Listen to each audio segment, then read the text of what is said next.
நாங்க இங்க சொல்வதெல்லாம் பொய்யில இருந்து ராவணகிருஷ்ணன் பேசுறோமா.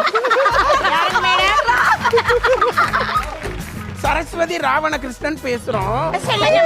இங்க உங்க மருமக இங்க வந்துட்டு இருக்காமா. 2 புருஷனை கூட்டிட்டு வந்திருக்கா.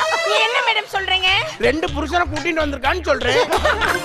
மேடம் நீங்க எதுக்கு மேடம் எங்க குடும்ப விஷயத்துல தலையறீங்க? இத பாருமா. ஏன்னா அந்த அம்மாவுக்கே 3 புருஷன் இருக்கா. அதான் இத பாருப்பா. என்னம்மா அவகிட்ட போன் கொடுங்கம்மா. என்னம்மா இதுல எங்க குடும்பத்துக்கே ஐயோ. அம்மா இருங்கம்மா, அழாதீங்கம்மா. நான் உங்க மருமகிட்ட கொடுக்குறேன். கொடுங்கம்மா. ஹலோ. இருப்பா, நான் போனே கொடுக்கல. மாமியார் ஹலோ. உங்களுக்கு தான் தெரியுமே, நீங்க தானே சொன்னீங்க 3 கிட்ட. பேசாதடி நீ. எங்க போய் உட்கார்ந்திருக்க? அந்த பொம்பளை மூஞ்ச பார்க்கவே ஒரு மாதிரி இருக்கு. மேடம் அங்க